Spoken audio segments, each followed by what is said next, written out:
Hello everyone, class 12 विषय Hindi RBSC.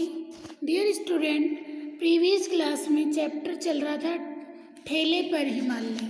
ठीक है, इस पाठ में हमने अब तक क्या पढ़ा कि लेखक ने ठेले पर हिमालय लेखक ने बताया कि वह एक पान की दुकान पर अपने मित्र के साथ खड़ा था। ठीक है, तभी ठेले पर बर्फ की सिलें लादे हुए बर्फ वाला आया।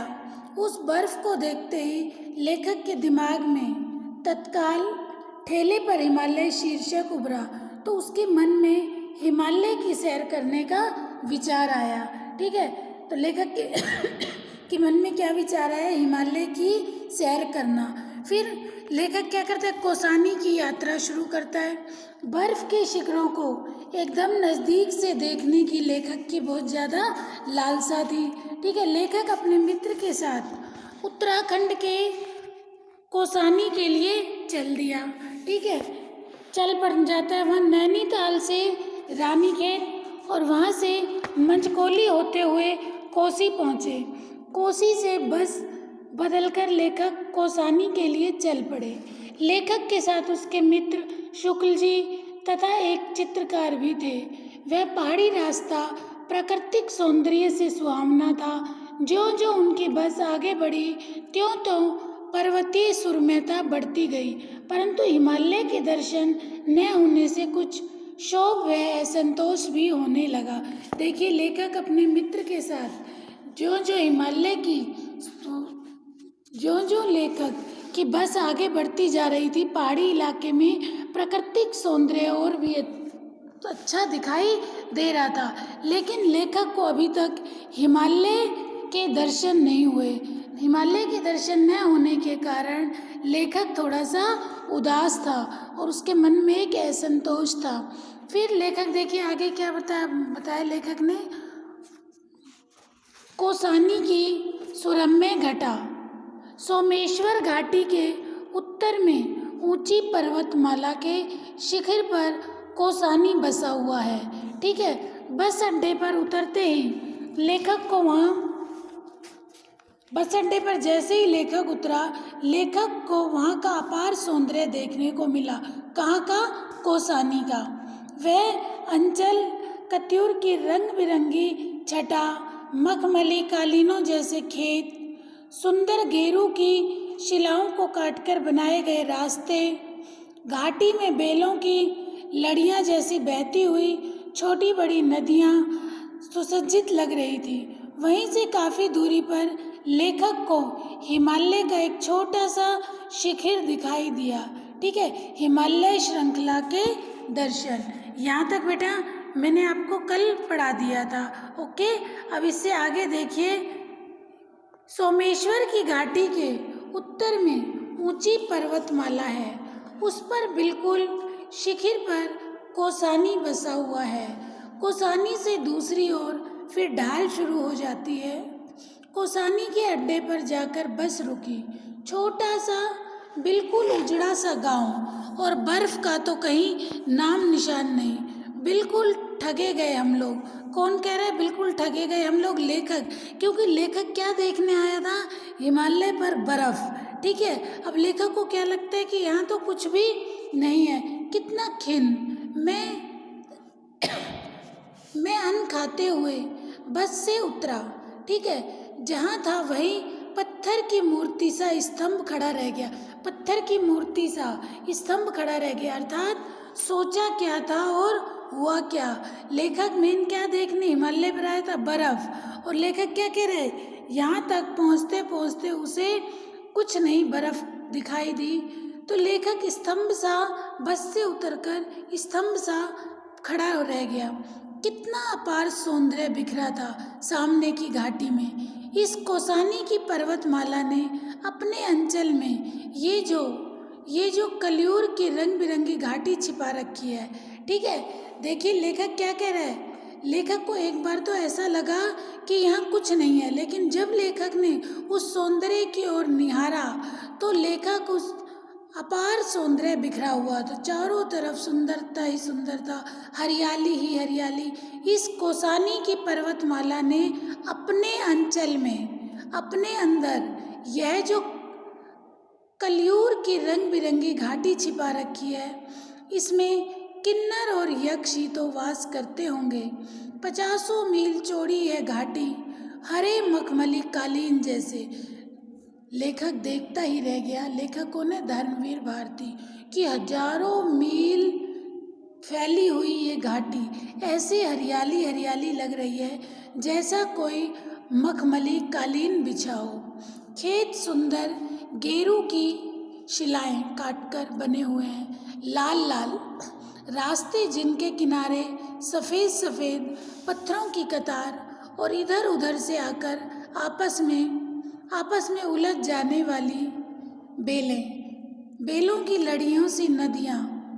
मन में बेसकता यही आया कि इन बेलों की लड़ियों को उठाकर कलाई में लपेट लूं, आँखों में लगा लूं। अकस्मात हम एक दूसरे लोक में चले आए। इतना सुकुमार, इतना सुंदर, इतना सजा हुआ, इतना निष्कलंक कि लगा कि इस धरती पर तो जूते उतारकर पाँव पोंछकर आगे बढ़ना चाहिए। देखिए लेखक कह रहे हैं कि जहाँ मैं आया कौसानी में इतना सुंदर दृश्य है, ठीक है। कौसानी की सुर में घटा, लेखक देखता ही रह गया।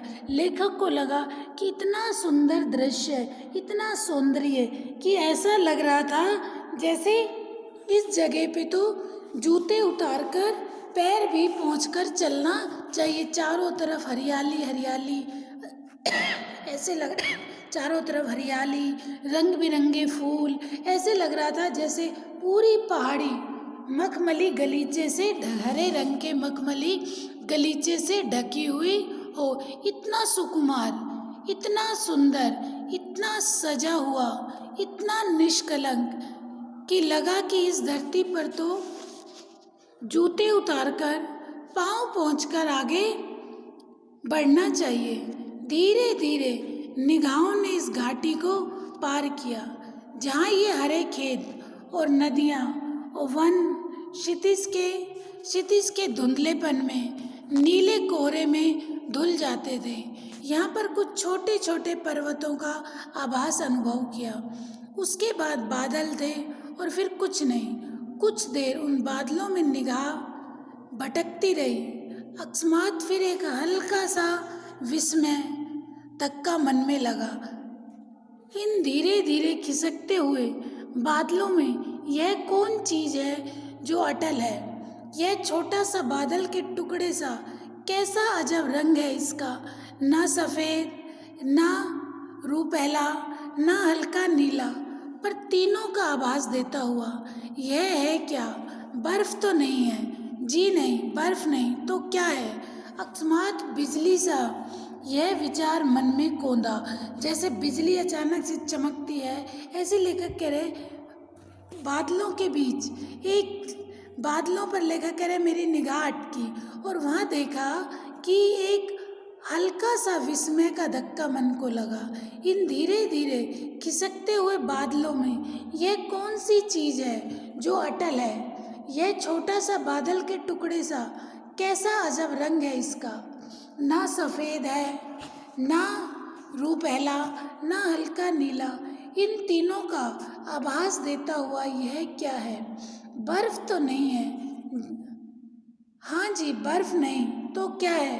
अकस्मात बिजली सा यह विचार मन में कौंधा। इस घाटी के पार यह नगाधिराज पर्वत सम्राट हिमालय है। इन बादलों में उसे ढक रखा है। वैसे ये क्या सामने है? इसका एक छोटा सा स्वभाव बाल शिखर बादलों की खिड़की से झांक रहा है। हर्षातिरेक से चीख उठा, बर्फ! वह देखो! शुक्ल जी, सेन सभी ने देखा, पर अकस्मात फिर वह लुप्त हो गई। क्योंकि लेखक देखिए हिमालय श्रृंखला के दर्शन, लेखक कौसानी के डाक बंगले के बरामदे में बैठकर लेखक अपने साथियों सहित बादलों से घिरे हुए हिमालय के शिखर की श्रृंखला को एकटक देखता रहा। ठीक है बेटा, वहाँ पर बर्फ की इतनी विशाल राशि देखकर लेखक के सारे ताप व कष्ट विलीन हो गए। तब सूर्यास्त का समय हो रहा था। देखिए लेखक क्या कह रहा है कि लेखक ने जब यह सुंदर दृश्य देखा, ठीक है, यह क्या सामने उसका एक कोई छोटा सा बाल स्वभाव वाला शिखिर बादलों की खिड़की से झांक उठा। ठीक है, तब लेखक को लगा कि वास्तव में ये इतना सुंदर दृश्य क्या है, और लेखक ने देखा पर्वत सम्राट हिमालय, इन बादलों ने उसे ढाक रखा है। वैसे वे क्या सामने है, उसका एक छोटा सा बाल स्वभाव वाला क्या था बेटा, वो हिमालय पर बर्फ। ठीक है, बर्फ दिखी और लेखक देखकर एकदम चीखा। शुक्ल जी, सेन सभी ने देखा, पर अकस्मात वह फिर लुप्त हो गया। लगा उसे बाल शिखर जान किसी ने अंदर खींच लिया। खिड़की से झांक रहा है कहीं गिर ना पड़े, पर उस एक क्षण के हिम दर्शन ने हमने जाने क्या भर दिया था। लेखक कह रहा है उस एक क्षण के हिम दर्शन ने, हिम बर्फ के वो जो क्षणिक, लेखक गया क्या था कौसानी में, क्या देखने जा रहा था, हिमालय पर बर्फ। ठीक है, अब लेखक कह रहे जब मैंने उस हल्की सी एक झलक उस बर्फ की देखी तो हृदय बहुत अधिक आनंदित हो गया। हमने जाने क्या दिया, सारी खिन्नता, हमारे मन की सारी निराशा, लेखक कह रहे सारी निराशा, सारी थकावट सब छूमंतर हो गई। हम सब आकुल हो उठे।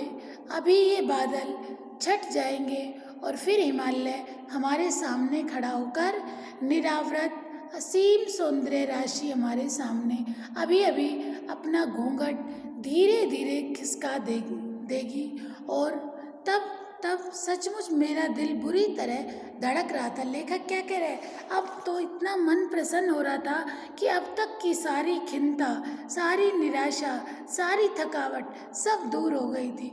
और लेखक कह रहे अब ऐसा लग रहा था कि अभी बादल जैसे ही बादल घटेंगे तो सारा वो सौंदर्य हमें दिखाई देगा। शुक्ल जी शांत थे, केवल मेरी ओर देखकर कभी कभी मुस्कुरा देते थे, जिसका अभिप्राय कभी मेरी ओर देखकर मुस्कुरा देते थे।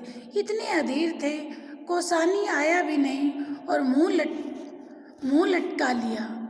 अब समझे यहाँ का जादू। डाक बंगले के खान सामने ने बताया कि आप लोग बड़े खुशकिस्मत हैं साहब, 14 टूरिस्ट आकर हफ्ते भर पड़े रहे, बर्फ नहीं दिखी। अब लेखक क्या कह रहा है कि आप समझे यहाँ का जादू था ये। ठीक है, कहाँ का, कि हिमालय पर लेखक बर्फ देखने आया था।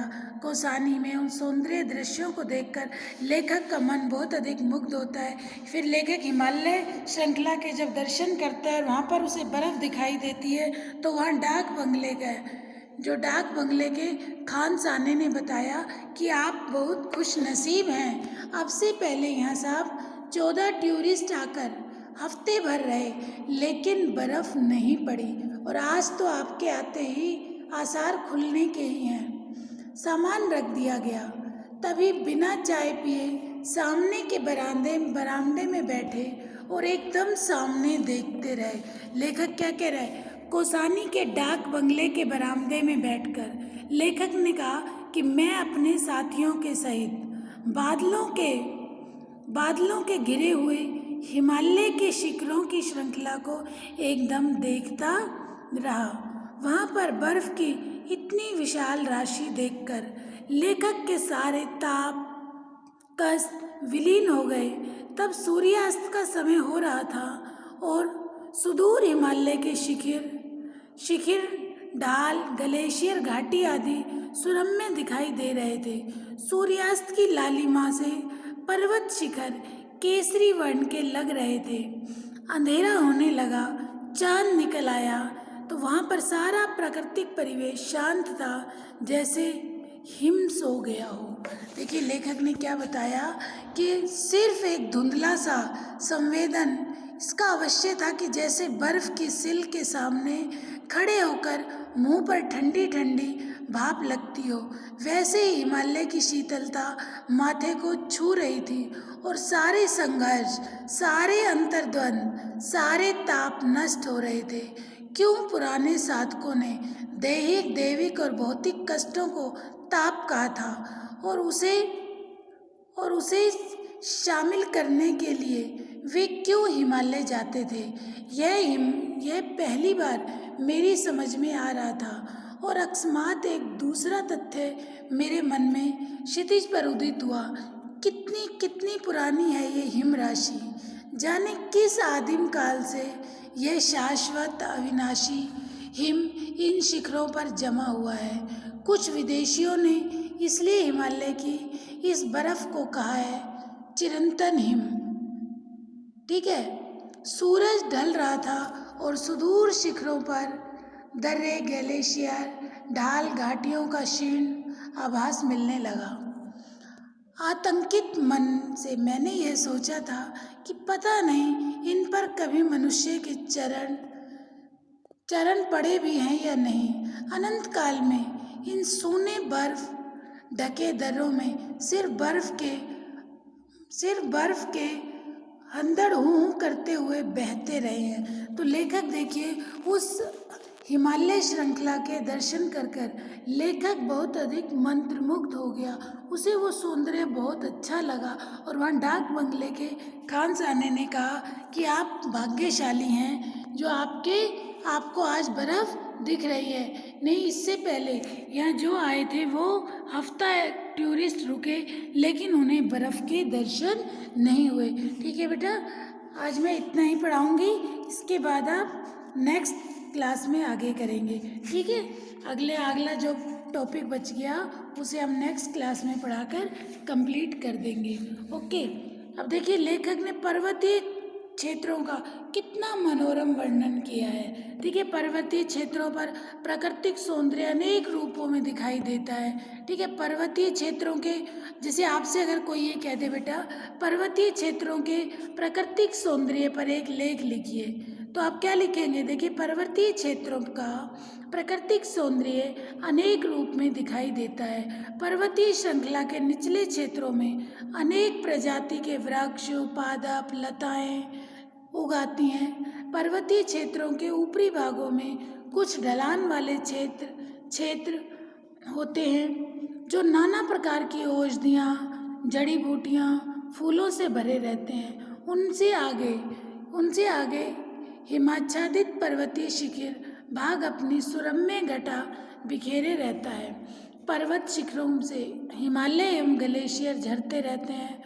वहाँ पर अनेक दर्रे व घाटियाँ होती हैं। शीतलता, स्वच्छ जल, वायु, शांत परिवेश आदि सभी कुछ प्राकृतिक सौंदर्य को मनोरम बना देता है। तो ये हम अगर ऐसा कुछ क्वेश्चन आ जाता है, अक्सर बेटा एक क्वेश्चन आ जाता है, पर्वतीय क्षेत्रों के प्राकृतिक सौंदर्य को लिखिए।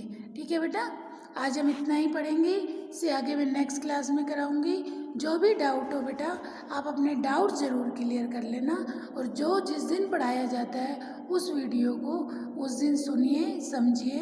Okay, thank you.